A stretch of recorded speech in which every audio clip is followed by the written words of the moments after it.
Bonjour! Ça fait que l'autre jour, veux-tu pas que je me suis adonné à simplement partager un petit post de Raymond Martin, tout comme ça. Ce qui m'a valu de me retrouver dans une belle petite conversation palpitante avec une certaine Cassandra. Je parle bien sûr ici de la représentante officielle de l'Union nationale et conjointe de son chef, Jonathan Blanchette. Conversation qui aura donc porté essentiellement sur la notion, philosophiquement parlant, on va dire, et dans tout ce que peut impliquer, d'opposition contrôlée. De même que sur celle de liberté, genre d'expression, notamment pour ce qui est d'oser parler contre ce fameux Joe. Ne serait-ce qu'une fois de temps en temps, parce que son point étant donc justement que dans toute fin pratique, si je parle, mettons, je parlerais de Joe une fois par an, je suis un obsessif puis je suis un jaloux. Hein? Même si, même si j'essaie de ralentir la cadence auquel je peux parler de lui, puis la fréquence, ben, ça sert à rien. Je veux dire, je la réduis. Ben, si à un moment donné, je reparle de lui, je vais me faire chicaner autant que si je parlais de lui non-stop. Mais de toute façon, là n'est pas la question. Quoique je vais mettre les deux pauses, tout ça dans la description. Là. Non, ce dont je voulais vous parler aujourd'hui, c'était plutôt, simplement, d'une petite discussion que je vais avoir eue en privé avec une autre personne que j'aime beaucoup suite à cet entretien-là, là, sur cette discussion, sur ce post-là, etc. Là. Okay? Fait que je n'aimerais pas la personne pour rien, ça c'est sans intérêt. Vous allez probablement la deviner si vous regardez la discussion. Là. Mais, donc, je vais dès maintenant vous lire ce que la personne me dit en privé. Qui me dit je ne comprends pas pourquoi tu vois un Joe un gros problème et pourquoi ici tu prends moins de temps pour parler du système pourri à ses racines. Fait que sans plus attendre, justement, je vous fais jouer mon message vocal d'à peu près 5 minutes. Alors, bonsoir, on est parti. Bon, tu dis que tu ne le comprends pas, même si j'arrête pas de l'expliquer, que ce soit sur ce post-là ou ailleurs. Fait que, je vais aller autrement. Je vais prendre comme il entend, comme image, comme allégorie, mais ce ne sont pas des images des allégories, c'est juste, on va changer de contexte, on va prendre d'autres précédents historiques, OK? Ah, mettons la Révolution française. Bon, tout le monde s'entendait pour dire, là, la royauté, on est tanné. L'absolutisme, c'est pas bon. OK? Tu comprends? L'absolutisme, le totalitarisme, ça se ressemble. On avait l'ennemi. Mais là, quand Barois qu'on remplace, tout le monde n'était pas d'accord. Il y avait les rois. Il y en avait qui étaient des royalistes modérés. OK? On appelait ça les feuillants au début. Puis ça, t'as eu, mettons, la Gironde, ou t'as eu des groupes comme ça qui étaient plus, tu sais, là. Bah, la gauche et la droite, ça a commencé là, d'ailleurs, la Révolution française. Des monarchies constitutionnelles. Ceux qui étaient plus modérés, plus frileux. C'est ceux qu'on disait. On va garder le même problème, dont on disait qu'ils étaient à droite. Là, parce qu'ils siégeaient à droite. Et puis, t'avais les plus radicaux. OK? Ça, c'était la gauche, dans le fond, la montagne, etc. Que toi, Cassandra, puis plein d'autres, vous voudriez que ça dise pas ce genre de divergence d'opinion. Qu'il faudrait que tout le monde soit d'accord. Puis pour vous dire comment que c'est vraiment méprendre ou ne pas comprendre l'histoire, là, tout simplement, ben je repense à ça par la suite, qu'il suffit de mentionner puis de préciser que la distinction que je viens de dire là, entre, on va dire, monarchie constitutionnelle d'un côté, là, il y avait Lafayette, il y avait bien du monde qui était plus en faveur de ça, la Révolution française, et révolution, on va dire, républicaine, hein, c'est ce que triomphait en France, ben, c'est carrément de proportion nationale, dans le sens que on pourrait dire que c'est le même rift qu'il y a eu entre la Révolution anglaise et française. La Révolution anglaise qui avait eu lieu un siècle avant, là, qui avait été initiée par Cromwell, mais ça a fini avec ce qu'on appelle la Révolution glorieuse, là, puis qui a ramené la monarchie sous forme de monarchie constitutionnelle. C'est quelque chose de plus traditionnaliste, plus royaliste, plus peur, puis ils ont freaké, puis c'est les gains. Non, Caroline. Fait que c'est ça. Donc, ça pour dire que c'est ça qui est ça. Fait que c'est carrément des guerres entre les nations qui ont pu émerger de petites distinctions comme ça là, entre révolutionnaires. Okay? Je continue mon message pendant que j'ai encore un peu de réseau. Qu'est-ce qu'on met comme nouveau changement? Donc, je récupère un peu. Qu'est-ce qu'on met comme nouveau? On va garder le même problème, mais on va l'amoindrir un peu. Okay? Ça, c'est les royalistes. Et puis, t'avais les plus radicaux. Constitutionnels. Okay? Quand même, que toi, Cassandra, puis plein d'autres, vous voudriez que ça n'existe pas, ce genre de divergence d'opinion. Vous voudriez nier... Qu'il faudrait que tout le monde soit d'accord. On est mal à l'aise avec le fait que ça existe. Qu'est-ce qu'on met comme nouveau changement? Comme si c'était anormal. Mais puis que ça, sur quoi faire qu'on soit d'accord, ça serait un changement moindre. Puis, évidemment, tant qu'à être d'accord, il faut prendre toujours la version ou l'avenue ou la perspective la plus édulcorée, la plus le changement le plus minime possible.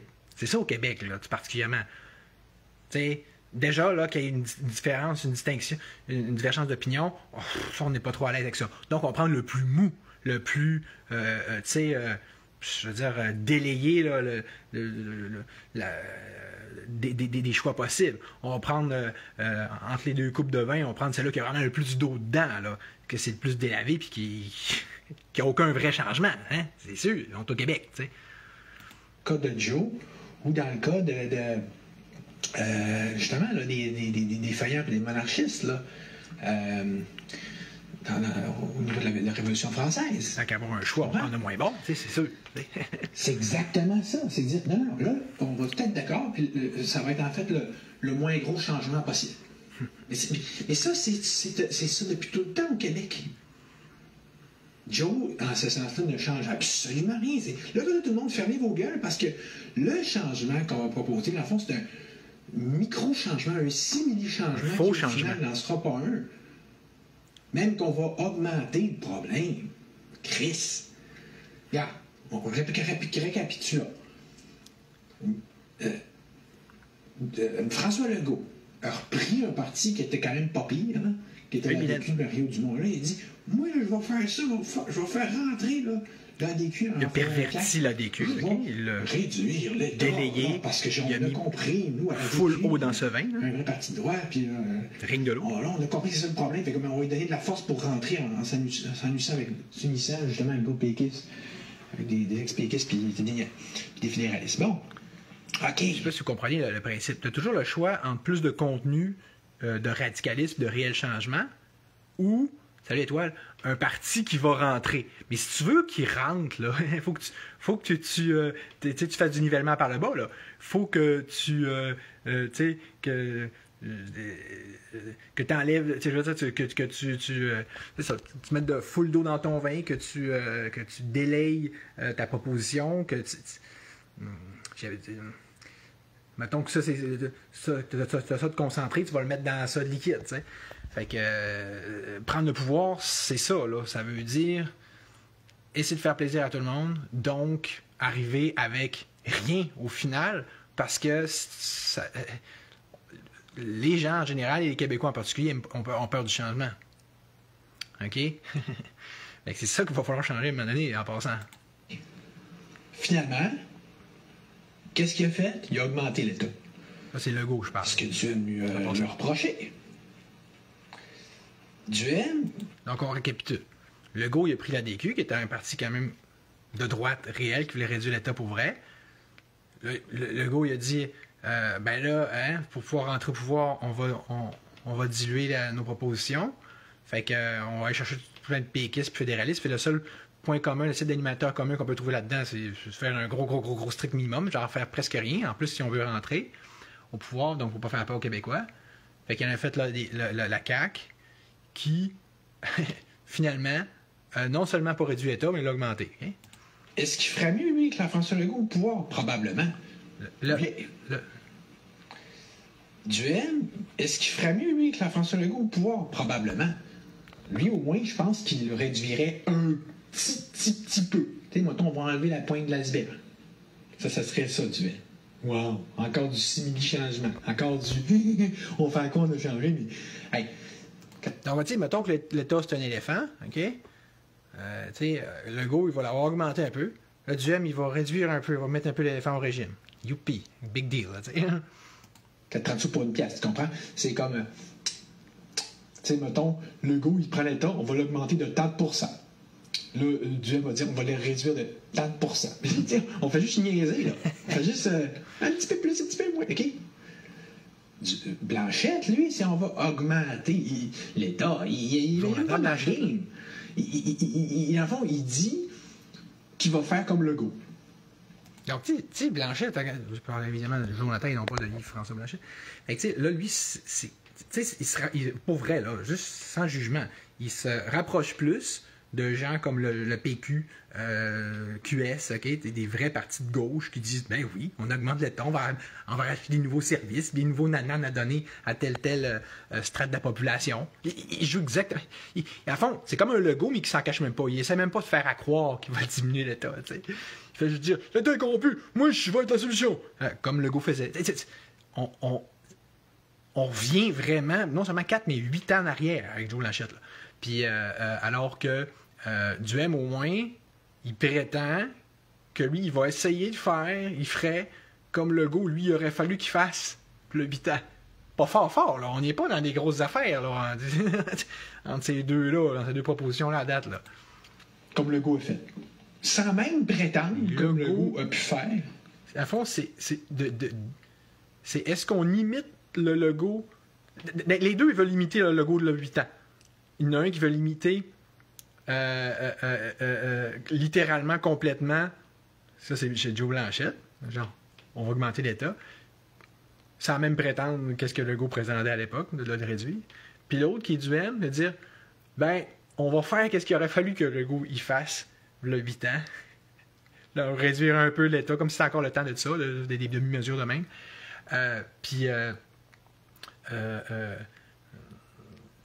Donc, de faire ce que Legault y aurait fait s'il avait tenu sa promesse. T'sais. Sans même prétendre finalement qu'il veut faire moins, qu'il veut le réduire. T'sais, au moins Legault, il disait, il nous a crossé, au moins il nous a menti, au moins il a prétendu vouloir aller dans le bon sens qu'il fallait. Au moins il était conscient qu'il fallait aller dans ce sens-là. Legault, Blanchette, de un, où va donc? Et vous comprenez? Tu sais, OK, il a joué le vendeur de voitures usagées, Legault, mais au moins, il a essayé de nous vendre quelque chose qui avait de l'allure. Au moins, il a essayé de nous faire une arnaque, mais qui avait de l'allure comme arnaque, de baisser l'État. Ça, c'était logique. Blanchette, lui, c'est pas ça. Là. Il continue le vieux rêve québécois de l'État-providence, puis de vieilles poutines, parce qu'il sait que ça marche, les Québécois. Il nous pogne par les couilles, nos sentiments et nos faiblesses, puis il dit, ben oui, vous aimez ça, des nananes, des nananes... socialistes, de l'État socialiste, comme ce qu'a fait rentrer Carney. Ils savent, là, on est des communistes, on est brainwashés, on est setés, on est programmés comme ça au Canada en général, puis au Québec en particulier. Fait qu'on va leur donner un bon coup à la roue. Ça, c'est responsable, c'est génial, puis c'est moral faire ça. Hein, puis nous, on le félicite pour ça, on l'encourage, on dit oui, t'as compris. Continue ce piton-là, puis nous, on va te donner des likes, puis des j'aime, puis des views, puis des memberships. Oui, parce qu'on est niaiseux. Il n'est même pas conscient de ça, ce qui dans ce cas-là, se fait de la stupidité pure et simple. De sa part. Mais de toute façon, où va donc prétendu vouloir aller dans le bon sens qu'il fallait? Au moins, il était conscient qu'il fallait aller dans ce sens-là. Je parle de Legault. Legault était conscient. Au moins, il savait qu'il fallait réduire. Où va donc? Il n'est même pas conscient de ça, ce qui dans ce cas-là, se fait de la stupidité pure et simple. De sa part. Mais de toute façon, moi, je pense pas. Moi, je pense que Blanchette, ça, c'est de la mauvaise foi. Je pense qu'il sait très bien que l'État est un problème et qu'il faudrait le réduire jusqu'à sa plus faible expression. C'est ça la discussion que je vais essayer d'avoir dans le live, on était avec Étoile puis Alex Boutin. Il se fâchait, il ne voulait pas aller là. Fait que, probablement comme je me mettais face à ces contradictions. Il est parfaitement conscient qu'il faudrait... Au fond de lui, je suis sûr que c'est un anarchiste puis un libertarien. Par populisme, il joue la petite game puis la petite carte de « Ah, les gens sont pas prêts. » La preuve que, tout comme Duhem, au fond de lui, Blanchette, c'est sûr, c'est un libertarien puis un gars de la droite. C'est pas juste pour avoir entendu gueuler au micro toutes les fois que j'étais à côté de lui, puis quand j'avais pas un micro moi-même. C'est que, écoute, vous l'entendez, n'importe qui l'a entendu pester, chialer contre le gouvernement, c'est cet ethos-là, c'est ce pathos-là, c'est cette rhétorique-là, c'est cette philosophie-là. Il parle comme un anti-État, OK? Pour ce qui est d'écrire les problèmes, mais quand il y a les solutions, c'est ça qui ne fit pas. C'est on va augmenter l'État, on va continuer, continuons, tu sais, comme ça il était. Hein? On voit bien, ils sont pas prêts, on va leur donner ce qu'ils veulent. Mais c'est ça le problème. C'est ça qui fait qu'on n'avance pas au Québec. Puis dans toutes les démocraties. Parce que c'est ça, la démagogie. C'est-tu plus clair comme ça? Comprenez? Donc, dans le fond, Blanchette, Joe de son nom complet, c'est un jeu très dangereux, très nocif pour le Québec, là. Ça, là, tu sais, j'ai déjà vu, au Québec, on n'est pas fort, là. Ça fait pitié, là, comme peuple, pour vrai. Je veux dire, tu sais, c'est comme, tu sais, je parlais de la résistance, de la Fondation de la liberté, tout ça. Justement, amène-nous des vendeurs de voitures usagées, amène-nous des vendeurs de cochonneries puis d'arnaques. C'est sûr que les Québécois vont embarquer. Ah ben oui, c'est sûr. Fait que là, ils jouent dans le fond sur deux choses. La crédulité des Québécois, tu sais. Ah ben oui. Il parle beaucoup, il a beaucoup de connaissances, il doit être intelligent. Ah oui. Puis il dit que les gens ne comprennent pas la différence à gauche, à droite, en augmenter l'État, réduire l'État, que l'État c'est un problème plutôt qu'une solution. Fait que c'est ça. Fait que c'est le jouer sur la crédulité et l'ignorance, pour ne pas dire la stupidité des Québécois. Tu sais. Fait que là, il dit, vous n'êtes pas capable, dans le fond, de savoir ce que ça nous prend. Il le sait, comme les politiciens le savent. Puis, fait que, plutôt que de vous le dire clairement, courageusement, comme moi je le fais, quitte à ce que ça pogne pas trop comme parti, ben, il va dire, ah oui, on va entretenir vos vices, on va entretenir vos illusions. Extrêmement irresponsable, ça. Là, c'est sa responsabilité morale, politique, qui rentre en jeu, là. Mais c'est pas juste Blanchette, c'est comme tous les autres politiciens, vous comprenez? Ou bien vous avez quelqu'un qui vous dit les vraies affaires, puis qui vous dit par où il faut aller, ou pas, tu sais. Mais regarde, Duhem fait la même affaire, il sait très bien. Legault fait la même affaire. C'est tout, on n'est pas rien qu'un peuple qui chiale, qui sait que ça va pas bien, mais il n'est pas prêt à faire face au fait que c'est l'État le problème. Donc, plutôt que de se mouiller, de prendre sur soi la dureté d'avoir à leur dire les choses comme elles sont, puis regardez, ce que ça vous prend, c'est un remède de cheval. Vous êtes des drogués, ce que ça prend, c'est une cure.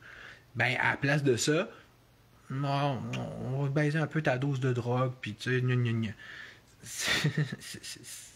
on va remplacer peut-être drogue par un autre, on va rajouter jouer sur le dosage.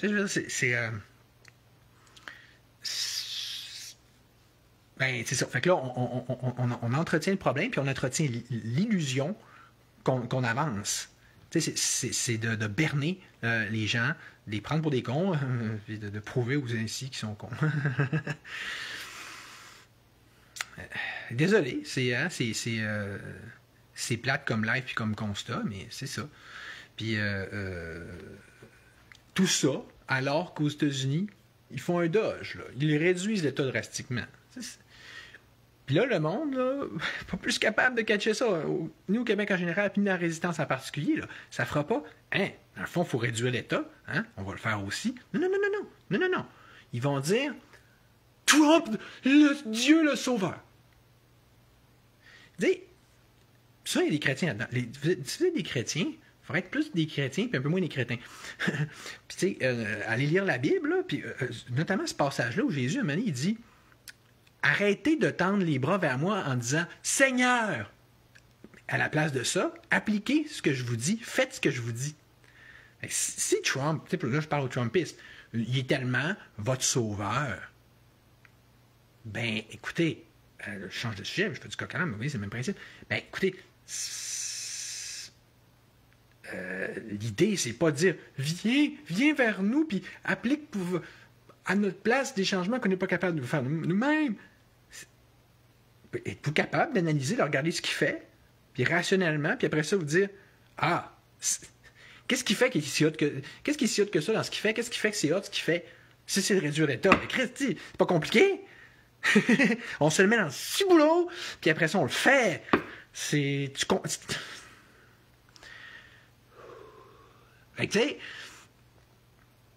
j'ai tout expliqué aussi, là, ça prend pas beaucoup d'étapes de raisonnement, là. Je disais dans le live au podcast, où quelqu'un disait « Trump, Trump! » Et je disais « Regarde, même si on deviendrait 51e État, là, pensez-vous vraiment que Trump va arriver? OK, puis là, on dégraisse tout l'État. Si les gens sont pas prêts, ça va faire une révolution, mais il y a des gens qui sont pas prêts d'emblée. Je veux dire, à part la couple de crinqués dans la résistance, les Québécois sont pas prêts à ce que Trump y rentre, là. Même moi non plus. Mais, tu sais, je veux dire, il n'y a pas d'autre. Vous ne comprenez pas, hein? Il n'y a pas d'autre vraie solution que ça. Trump ou pas, Blanchette ou pas, ça en côté de la question. La vraie question, c'est de voir ce qui a besoin d'être fait, point. Réduire l'État, réduire. Jusqu'à peau de chagrin, là, tu sais, là, jusqu'à sa plus substantifique moelle, là, jusqu'à ce qu'il reste presque rien, mais tu sais, tellement presque rien que c'est presque rien, tu sais. OK? Le plus à droite possible, tu sais, comprends? Trump, c'est pas pire, mais Xavier Milei, ce qu'il fait, c'est encore mieux, tu sais. Bon, tant qu'à être rendu sur ce sujet-là, j'avais pas trop pensé à ça, là, mais je m'étais mis des notes là, de choses que je voulais vous dire par rapport à ça. Tellement que d'un coup, ça donnerait de vous en faut filer une coupe, là.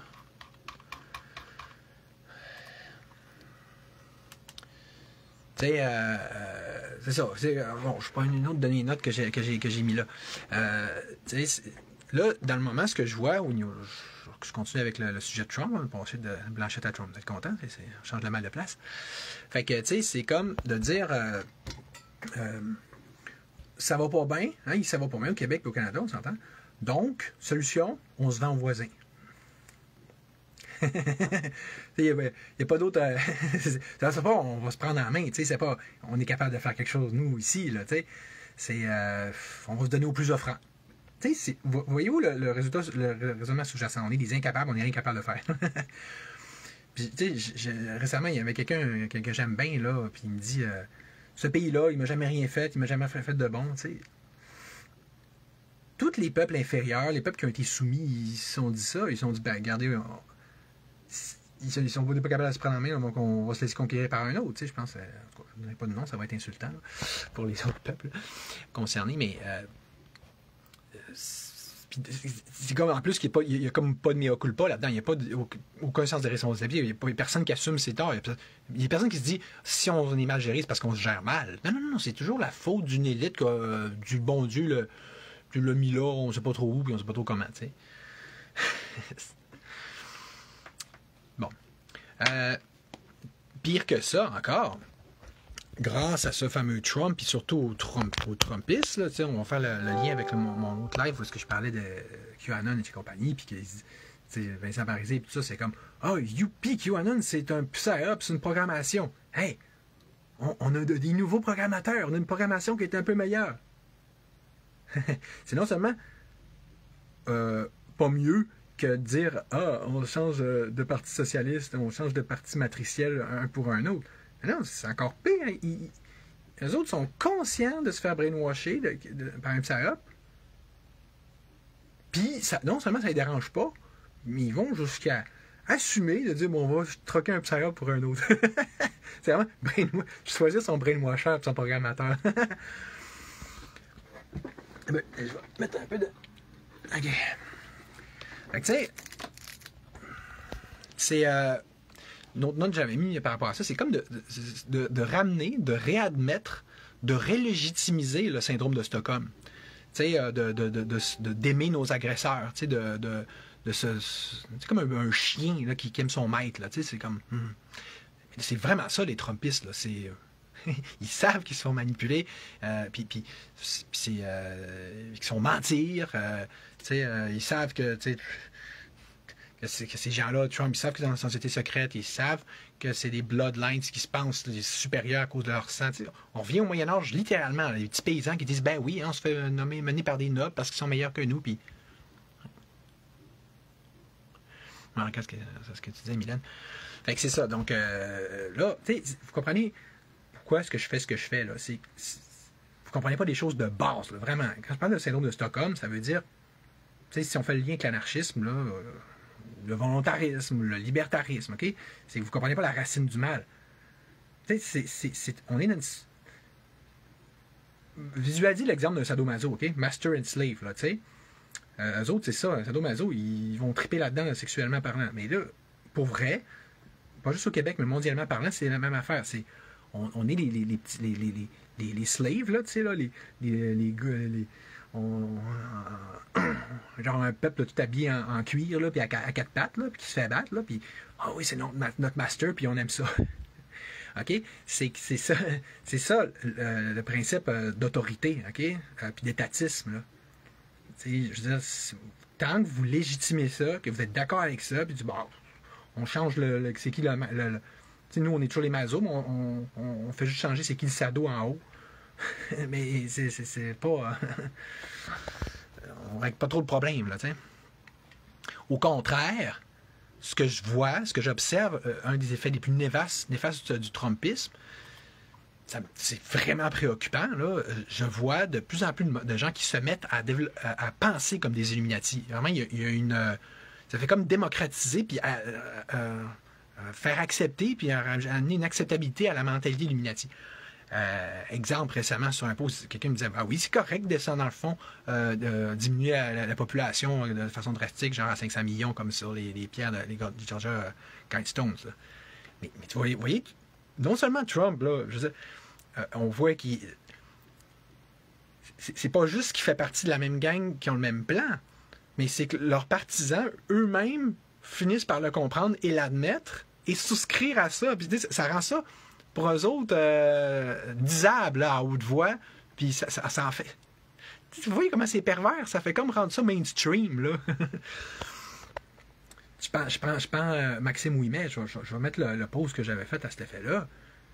J'en revenais pas. J'ai fait un post, j'ai dit « Voyons, Maxime, t'as rendu que tu penses comme un Illuminati? » Parce qu'il disait « Ben oui, Carney, c'est super, parce que là, il va détruire le Canada, puis ça va ouvrir la porte au 51e État. » Ça, c'est exactement l'application de la mentalité Ordo-Apcao, la mentalité Illuminati, là. Hein? La destruction créative, puis c'est vrai qu'il y a un fond de vérité là-dedans. Moi-même, quand je parle des mentalités d'État, c'est de la destruction créative. Mais ça, au moins, moi, je le dis honnêtement, je le dis directement, je me propose de le faire par nous-mêmes, de façon honnête, pas de jouer dans le dos, puis dire... c'est pas mal d'autres, c'est perverti, là, c'est complètement... c'est fucked up, là. C'est de nous faire passer, toujours de nous crosser puis de nous faire avoir. De nous dire, oh, oui, c'est correct, faites rentrer Carney puis tout ça, puis il va détruire le pays. Le pays. C'est la même mentalité qui a fait le vaccin puis la COVID puis tout ça, là. Il y a des gens, des résistants qui commencent de plus en plus à penser comme ça. Fait que, tu sais... puis là, je vais finir avec le dernier, dernière petite note que j'avais mis. Je me fais traiter de ma mère, bon. Par une petite mère en plus. Ça, comme Mylène, ça va pas bien. Je peux bien parler. Fait que... ouais, tu sais, je sais pas si vous aviez déjà entendu la fable du gars que il avait dans sa ville, dans son village, il allait avoir une inondation. Mais que lui, en songe ou en rêve, il s'était fait dire qu'il y avait une intuition ou la vision que Dieu allait le sauver. Fait que là, quelqu'un vient le sauver, il arrive avec un... Tu sais, il dit « Hey, reste pas chez vous, il va y avoir une inondation. » Non, Dieu va me sauver. Il y en a un qui arrive avec un 4 roues un peu plus tard, tout le monde s'en allait, là, puis il dit « Hey, il n'est pas trop tard, on embarque, là, puis non, Dieu va me sauver. » Là, l'eau monte. Il y a quelqu'un qui arrive en bateau, puis il dit « Non, Dieu va me sauver. » Finalement, quelqu'un qui arrive il est rendu sur sa cheminée, il est rendu en haut, là, sur le bord de la cheminée, sur son toit, puis il y a quelqu'un qui arrive en hélicoptère. « Hey, tu sais que je te tends une échelle, tu peux te sauver. Sauve-toi d'ici, là, t'es vraiment en situation d'inondation. » Non, Dieu va me sauver. Puis finalement, il meurt, puis quand il arrive au paradis, ben là, il dit à Dieu « Hey, pourquoi tu ne m'as pas sauvé? » Il m'a dit « Crève de niaiseux, j'ai envoyé 5 personnes pour te sauver, tu les as jamais pris. » Fait que voyez-vous, ça, c'est une bonne illustration du principe du sauveur. Là. C'est de tout le temps sais, parce que c'est non seulement remettre son pouvoir à quelqu'un d'autre, puis s'attendre à ce que quelqu'un d'autre le fait, mais c'est que dans le fond, par définition, tu remets toujours à plus tard. Tu sais, c'est comme justement les chrétiens, littéralement, qui se disent, ben là, Jésus ou Dieu va venir carrément, justement, nous sauver. Là, tu sais, là, ça va être ça, là, tu sais, là, comment ils appellent ça, là, le jugement dernier, whatever. Est-ce que t'es-tu chrétien? On peut dire que je suis Jésus ou que Jésus puis moi on est comme ça, là, mais de là à dire que je suis un chrétien puis que je suis en accord avec les dogmes chrétiens, c'est un peu son autre affaire. Fait que, vous voyez le principe, c'est la même genre d'attentisme, ok, puis